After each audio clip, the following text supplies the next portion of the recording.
Thanks for joining us today for our Equal Pay Educational Briefing, Developing Policies Through a Gender Equity Lens.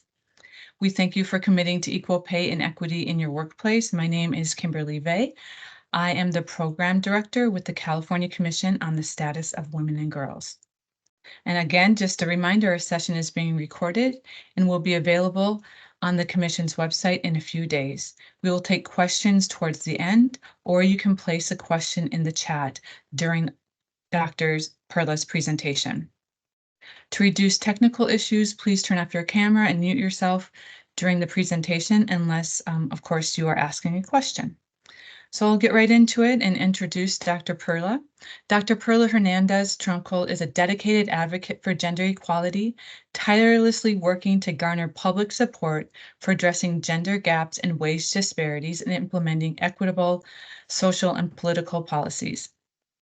She currently serves as the District Chief of Staff for United States Congresswoman Grace F. Napolitano, overseeing the local district office and managing a team committed to serving the San Gabriel Valley. In this influential role, she has harnessed opportunities to identify, align, and coordinate diverse stakeholders, forming coalitions to mobilize local and national resources in addressing the most pressing issues faced by communities and the nation as a whole.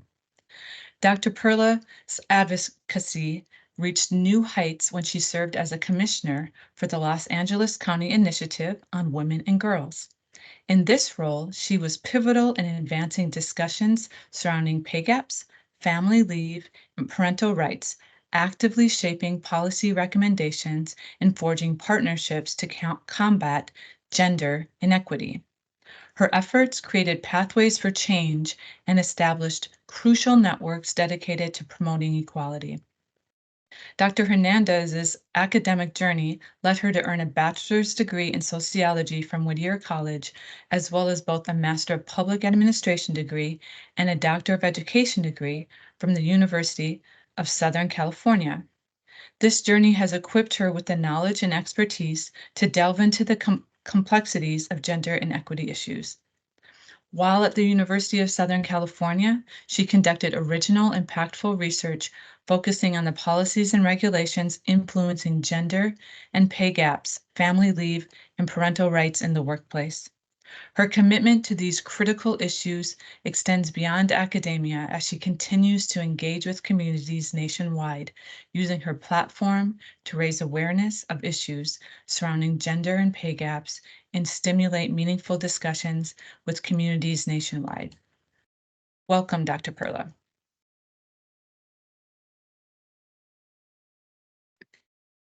Thank you so much. It is an honor to be here with you today to discuss gender equity and inclusion in the workplace. I want to thank the California Commission on the Status of Women and Girls, the Executive Director, the commissioners, and the state elected who continue to advocate for these important issues. A special thank you to the companies that signed the petition to show support for gender equity in the workplace. This is a great step to be more inclusive and diverse. And lastly, a special thank you to Project Director Kim Valle and her co-pilot Morgan Betty. Thank you again for the invitation. You're welcome.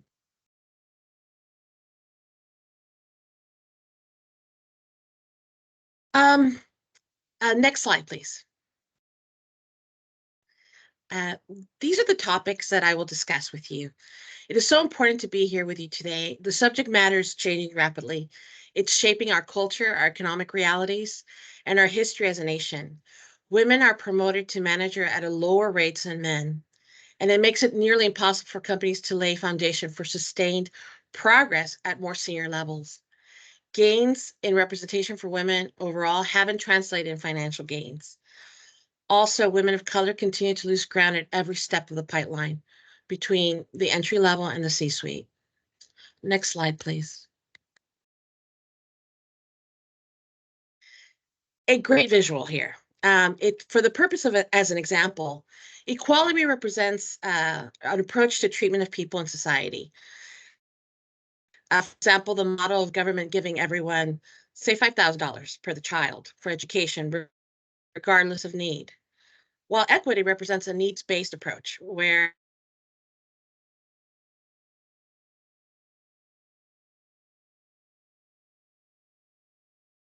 can buy extra resources with recognition of those special needs that will incur as a cost. The core difference between the two approaches is that equality is about an even distribution of support and resources, whereas equity is about ensuring everyone has an opportunity in life, recognizing that those who are disadvantaged need extra help if they are to have equal opportunity. Next slide, please. I was a commissioner for Supervisor Janice Hahn under the Los Angeles County Women and Girls Initiative, which was established back in December of 2016. The county supervisors motioned to create a gender equity agenda for Los Angeles County and its departments. They wanted to examine systematic issues that led to inequitable gender outcomes. In 2021, the Board of Supervisors passed an ordinance to implement the principles of the United Nations Convention on the Elimination of All Forms of Discrimination Against Women, better known as CEDAW. One of the things that we tackled in the commission was tracking how county hired and promoted women to determine their rates as to the male counterparts. One specific example was that job announcements were created not all the same. There were adjectives used for specific jobs. For example, firefighters and sheriff position announcements use adjectives such as he needs to carry up to 150 pounds. He should be able to be fit. He should have experience, etc. So right away, we could see that even in the introduction of the position, there was already gender bias. And that was an example that I wanted to share with you all. The commission unified with all the LA County departments to support this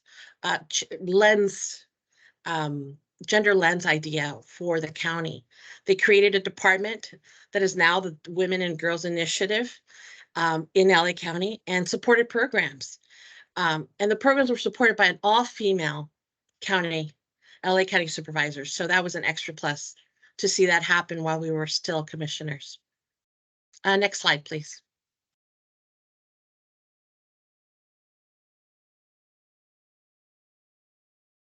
As mentioned, I do have a doctoral thesis that I worked on. The title of it was The Motherhood Wage Penalty, Family Leave Policies, and Gender Wage Gap and its Influence on Career Advancement.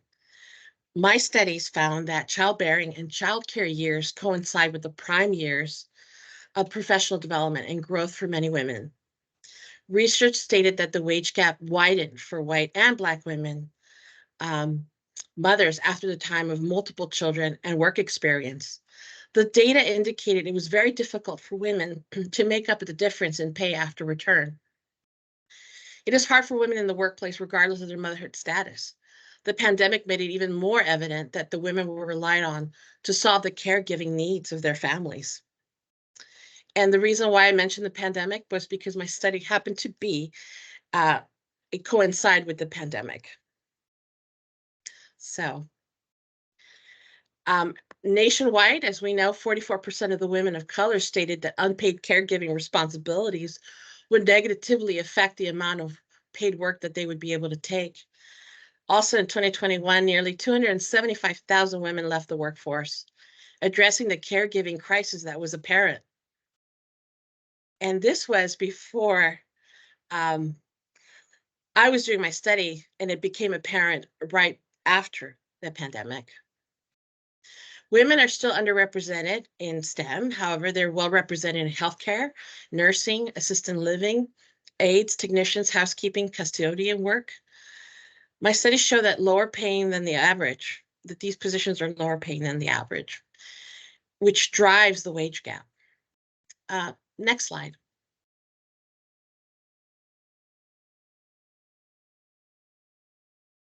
Diversity and representation, some recommendations I have. And you should track who you promote and hire. Determine whether women, especially women of color, are being hired and promoted to similar rates to other employees. Ensure that women are getting mentorship, sponsorship, professional development. 2/3 of companies hold senior leaders accountable for progress on diversity goals, and less than a third hold managers who play a critical role in hiring and promoting less accountable. Less than half of the senior leaders factor progress on diversity merits in performance reviews, and far fewer provide financial incentives for meeting those goals. When managers support employees and well-being, companies prioritize DEI, employees are happier, less burned out, and less likely to consider leaving the jobs. Overlooking this hurts women who are investing disproportionately time and a lot of energy in office priorities. Progress is rarely made in efforts that are undervalued. And on this list, I'm just giving some ideas from the many studies that I've done and conversations that I've had with women, but really following through on having women be on different committees that have power on who's hiring, be more inclusive in hiring, have real measurements on what is occurring in the company, and be at the planning table, being at the board. Next slide, please.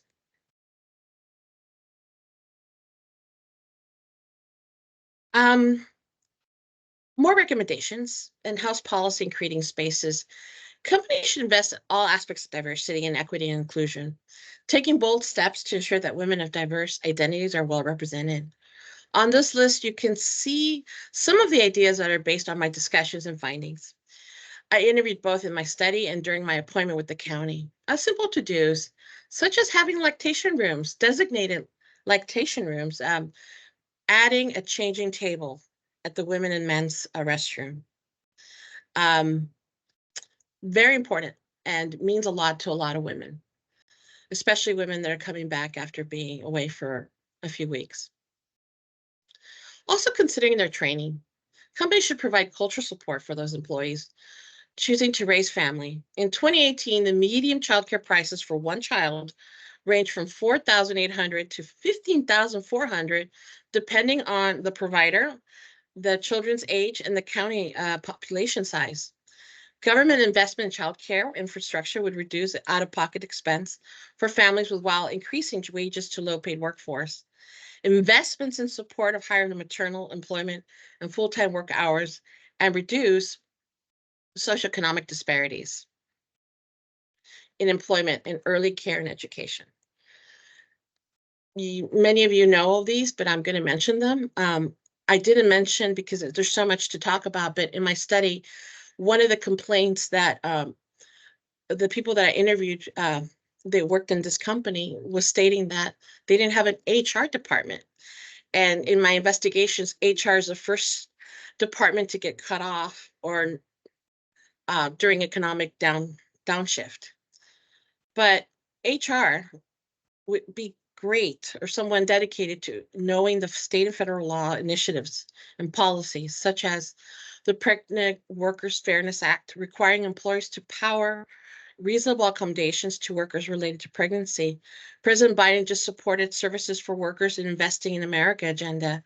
Companies receiving CHIPS and Science Act grants will be able to receive additional funds for childcare and transportation. The California Family Rights requires employers with 50 or more employees to provide eligible employees with 12 weeks of leave. The Child Care Project, Initiative Project, funds child care facilities. The Equal Pay Act, believe it or not, people don't know that. The federal law aimed at ending wage disparity based on gender. Family Medical Leave Act, the FMLA. Very few people know that the process to file and move forward. Employers should provide employees with job protected unpaid leave for qualified medical and family reasons. And then there's a California paid family leave. And California law gives up to 6 weeks of partial paid leave to both parents. Next slide, please. So the work takes time. There is no one right way to create diversity and inclusion. Leadership must be adopted early, and DEI must be ingrained in companies' culture and values. DEI learning should be a journey and ongoing continuous. It is important to make sure all employees get comfortable with being uncomfortable. The future will require working mothers to identify what their needs are, and for employers to provide flex time, job sharing, telecommunications, elder care provisions, adoption, on-site childcare. Changes in how we view work are challenging. 1 out of 3 women have considered downshifting their careers or leaving the workforce, compared to 1 out of 4 during the pandemic. 4 out of 10 women have considered leaving their company or switching jobs. High employee turnover in recent months suggests that many of them are following through. The wage gap widened. For every $1 a Caucasian man makes, 81 cents Asian woman makes, 75 cents a Caucasian woman makes, 59 cents an African American woman makes, 42 to 33 cents for a Hispanic Latina makes. Women also choose jobs for flex schedules, not all, some women do, which can equal less earnings and promotion power. The pandemic added an estimated 36 years to the time it will take for women to make the same amount as men, bringing the total to 135 years. The wealth gap can be seen as a BIPAC, which means the gap along racial lines. Federal investment in small and disadvantaged business can help eliminate racial disparities in business ownership rates, can narrow gap between Black and white households by 17%, according to the White House economic advisors. The wealth gap is so important in the current administration, and it's a center of conversation with President Biden's economic agenda. We are dealing with an inflation rate of about 3.28%. The changes in the value of college degrees and the changes of future professions in medical, manufacturing, retail service is occurring. The line of work I do with the member, we're witnessing the closure of schools and the desire of the public and private employees to have a work-life balance. Just so you know, my study is located at the USC Library under Dr. Perla Hernandez Trumkul, 2021. The material for review that I have reviewed and continue to review, I'm going to say at least every 3 to 4 months, is the Pew Research Social Trends, the White House website under the Gender Council. The Miss Magazine Spring 2021 has a great article called Do We Care by Raquel Mudd and Lenore Paldino. And then, of course, the Women in the Workplace 2021 by McKinsey and Company, an awesome article of our experiences after the pandemic. And the Portrait of LA County Human Development Report comes out yearly, and it's a great report on the state of my county and where we are. And lastly, I want to thank the California Commission on the Status of Women and Girls.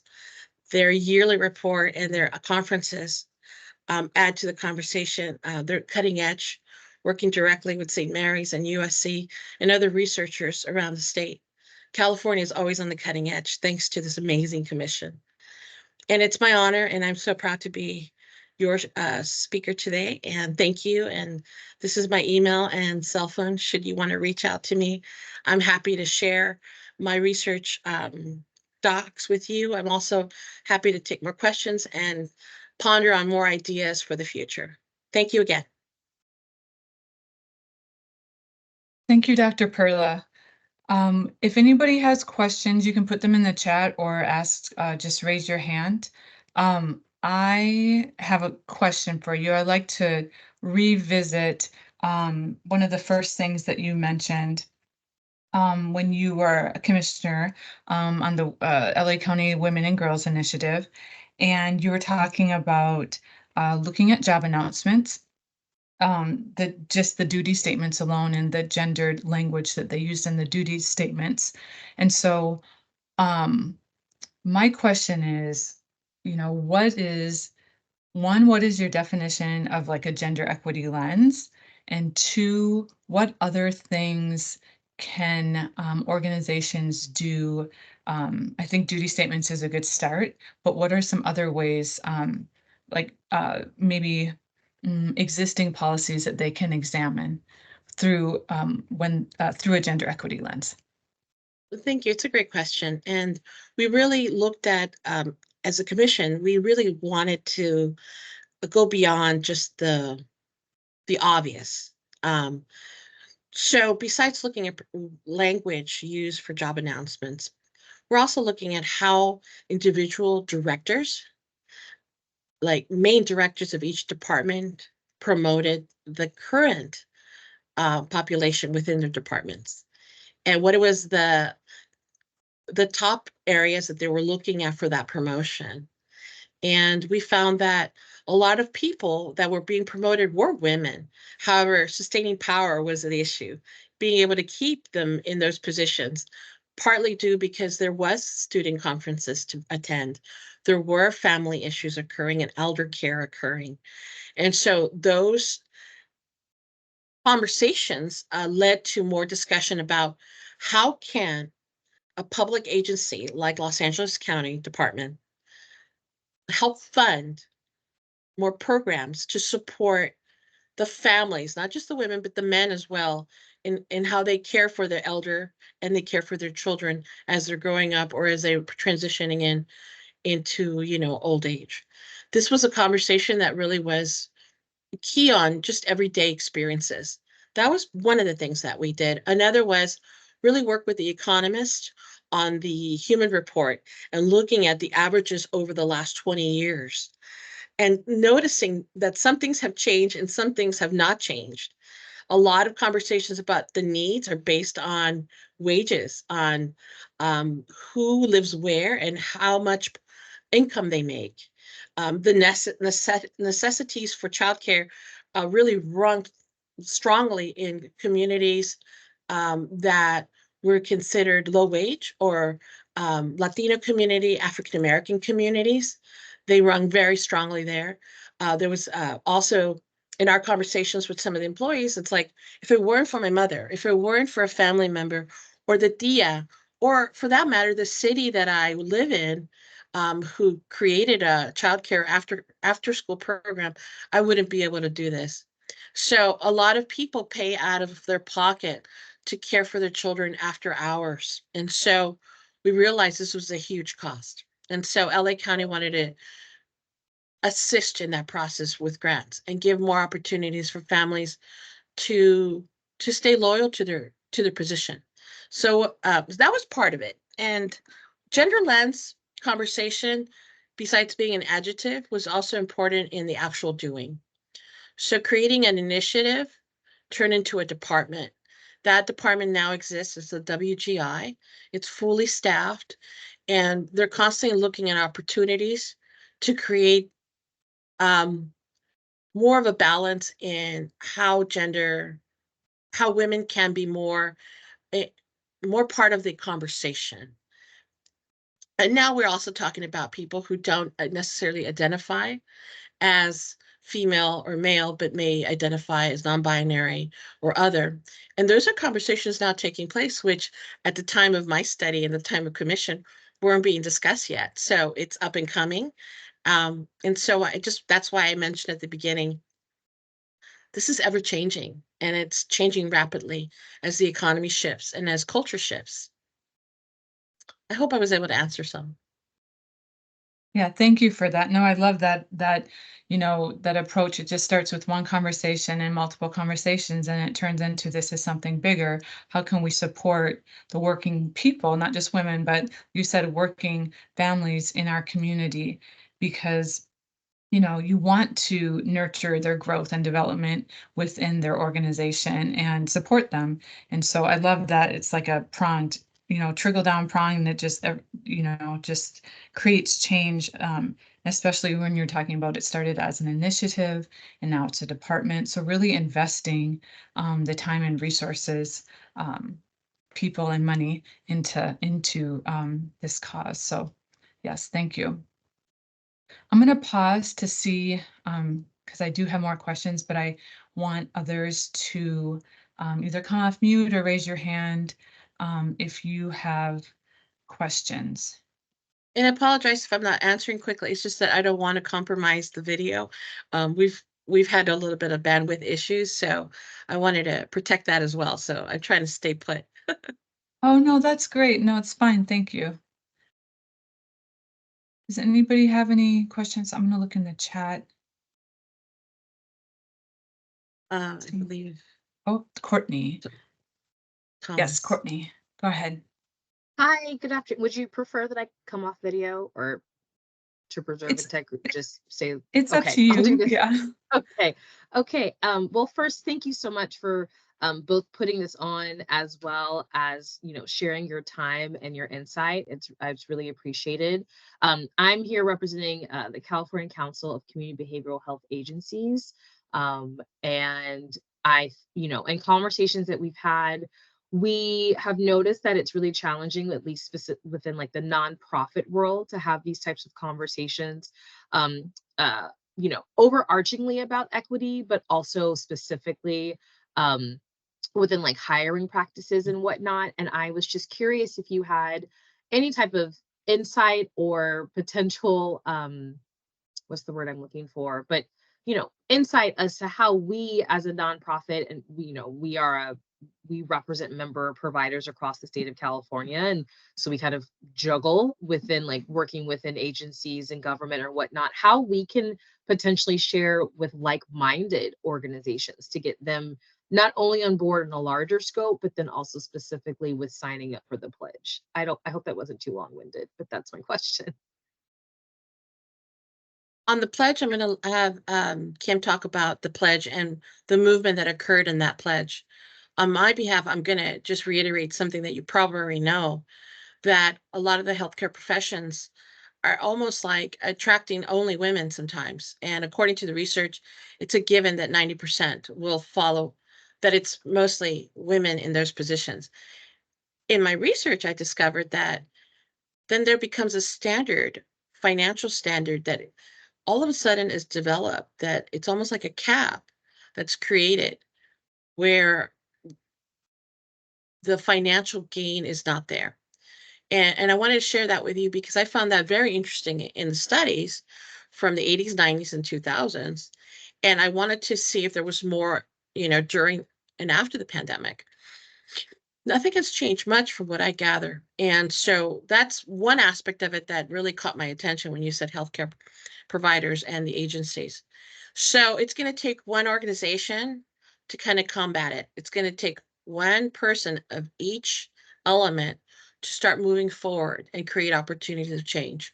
So unifying and getting connected is key.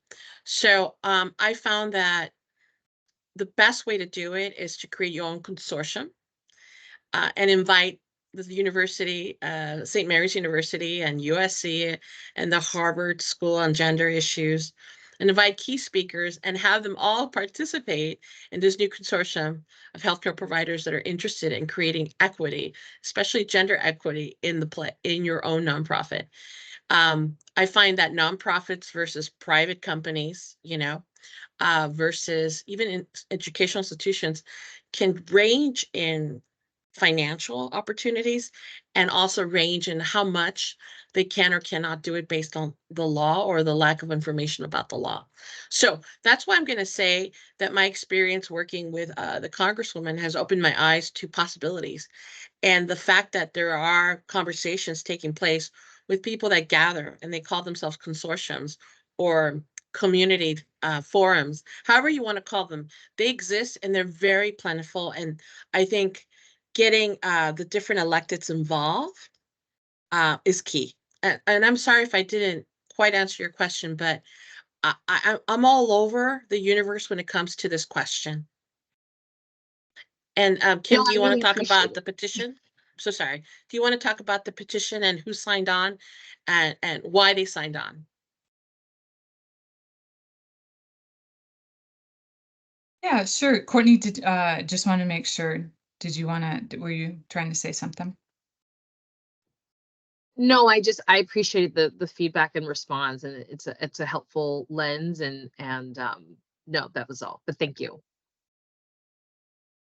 You're welcome. I'll come off really quick. So I'm the one that with technical issues, everyone. That's me. So I'm keep trying to preserve bandwidth. But yes, many of you online are signatories. And I've had individual conversations with you. And for those of you who aren't signatories, thank you for joining us, and we invite you to sign the pledge. But I think, you know, when I think about the pledge and really what you are committing to do, it's conducting a pay gap analysis, reviewing policies, and committing to advancing equity in the workplace. And that can look like a lot of things to different people. I think what our role is, as far as the commission and our partners at the Office of the First Partner and the California Partners Project, is really just to have these conversations, to give you the resources,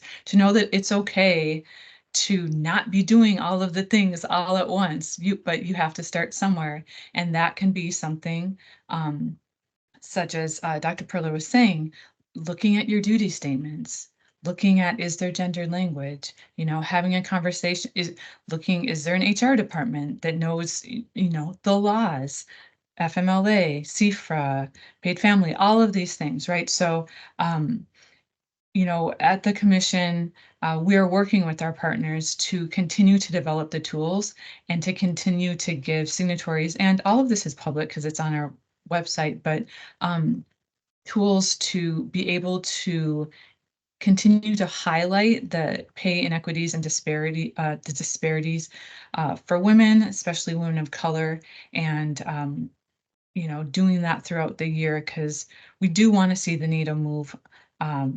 And that takes conversations and it takes action. So, yeah. Thank you for that question, Courtney.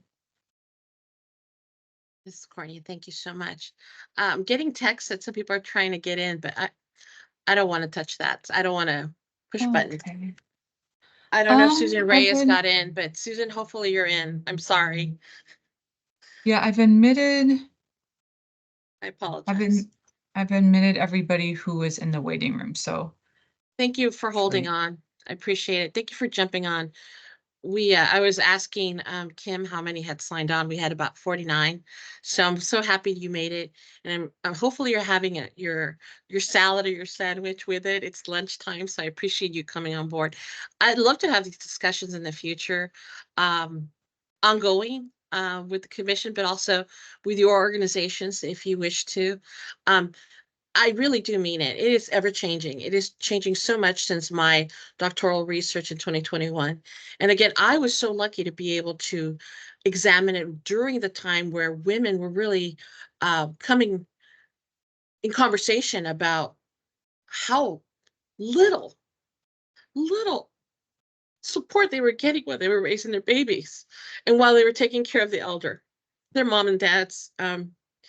It just caught me by surprise how my research became alive, and you can see the pain that a lot of women were going through. And the reason I was able to talk to them was because they were able to Zoom with me. The interviews that I had with the company that I was using in my study really just let me know how important this study was for them as women of color, because there was not enough about women of color and their experiences working, not just white collar, but blue collar work, and how there was a little bit of this feeling of taking time off to care for a child as being a vacation, and the feeling that they could not come back and just jump right back in. And now COVID had created a whole experience for them. So I share with you, these are real stories. These are real people really living their lives in those jobs, positions, and those positions at the company, and also at the County of Los Angeles, and for that matter, at your nonprofit and other private companies. These are real stories, and they're taking care of our communities on their backs. They are the mothers, the women, the grandmothers, the future generations, all taking care of our economy. So giving women an opportunity to shine and be more, not just be a manager, but lean towards leadership and be the director or find an opportunity to do so in another company is key. This is why I do what I do. I think I've always done it because it's always been about the heart. It's always been about giving more to people. So the research is important. but there's a reason behind it. There always is. And it's sisterhood. Thank you for that. And definitely once we post this video, oops, sorry, I just realized I was off camera. Once we post this video, we'll make sure to include the information to the LA County's Women's Department, as well as your research and any other resources you want to include. Does anybody have any other questions? I want to make sure that folks get a chance to ask. Or any comments. It doesn't have to be a specific question Yeah, on the that's true. study. Any comments, any thoughts in the work, in the line of work that you do? Please share.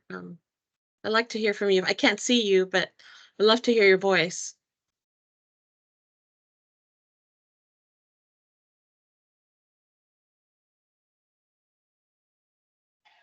Hi there. My name is Victoria Martinez. I'm Hi, here Victoria. actually at a conference. It's Native Women's Take Back Their Voices. I'm actually here at a conference in San Diego. But I would like to add that from my experience of being what you would call like a statistic, I'm here, the conference that I'm at right now, it's in regards to women and facing the challenges that they have for domestic violence and everything. And I just noticed that when we work in our communities, a lot of Native women have very much underpaid comparable to other non-natives. And I had mentioned that in the question that I had asked when I signed up here. I'm the advocacy for the cohort ICAP 2024. And just being around and having these webinars and getting all this information, I take that back because I'm an advocate for Morongo empowerment. And I'm also on the student government for California Indian Nations College. And then I also have another contracted job where I'm a tribal monitor. And so what I see in the workforce is a lot more women getting more challenged, and I appreciate that because we are the ones who keep our household together. We are the ones that keep our families. We cook, we clean, we nurture. Women are nurturers by not even by trade. We just are that. And I just wanted to add that we face a lot of challenges in here in Indian country, especially women in the workforce, and other races also face those challenges. But we have significant high rates of a lot in our Indian country. We're here right now, and they're talking about how when on the reservation we could ask for a feather alert and we could do those things, but we're being told like, oh, I've been to this house before because they've gone through challenges such as drugs or something of sort, but when there's something facing serious in the community, it seems to not be addressed by even law enforcement. So the rates of our issues are even higher each time. So working or going to school, it's so much of a challenge that we're working to decrease that and to work with the communities, non-tribal communities, at least so we can get the education and at least help our people teaching our own people. I just wanted to add that, and I appreciate that. Thank you. Thank you so much for sharing. I'm going to be very frank. There's not enough women of color, especially Native American women, or for that matter, Latina, Hispanic women, or African American women doing studies on this very important issue. During my research, I looked under every rock from Finland all the way down to, San Diego. Literally, there's limits on information because not enough of us are getting those doctoral degrees on the research. And so a lot of research on women, white women, Caucasian women entering the workforce, at specific times in the economy or during the history, but not enough on the issue of women of color. So I do believe we definitely want to mentor young girls to start looking at jobs in this field of research and the field of education and promoting this very important topic that really affects the whole country. So thank you for sharing that, Victoria. It means a lot. Thank you for what you do.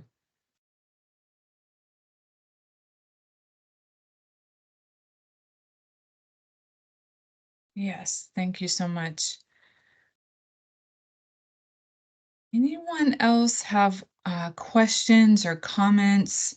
Go ahead and unmute yourself, and you can come off camera if you'd like to.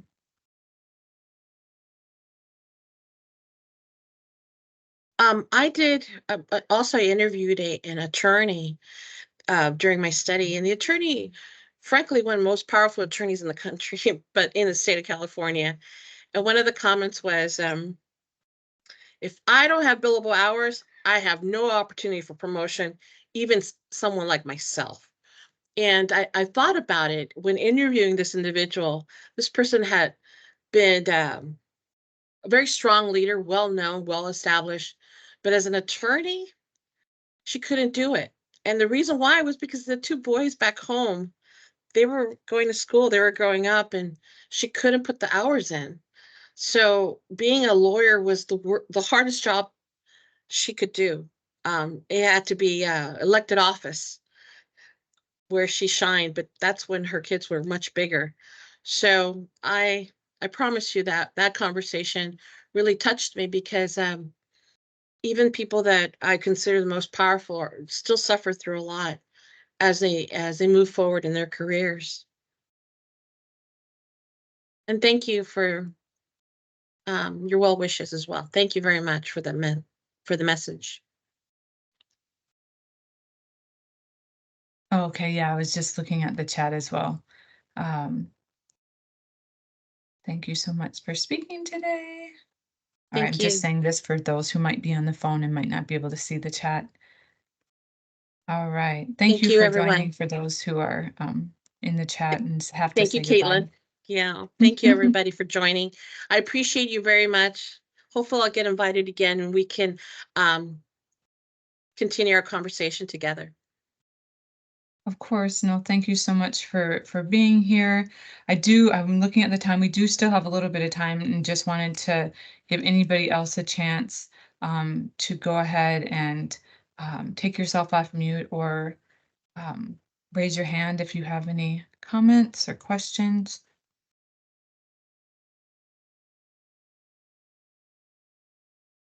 Looks like Thank you. everybody's good. Yeah. All Thank right. you. Thank you again for signing the petition and staying connected, and anything I can do to help, please reach out to me.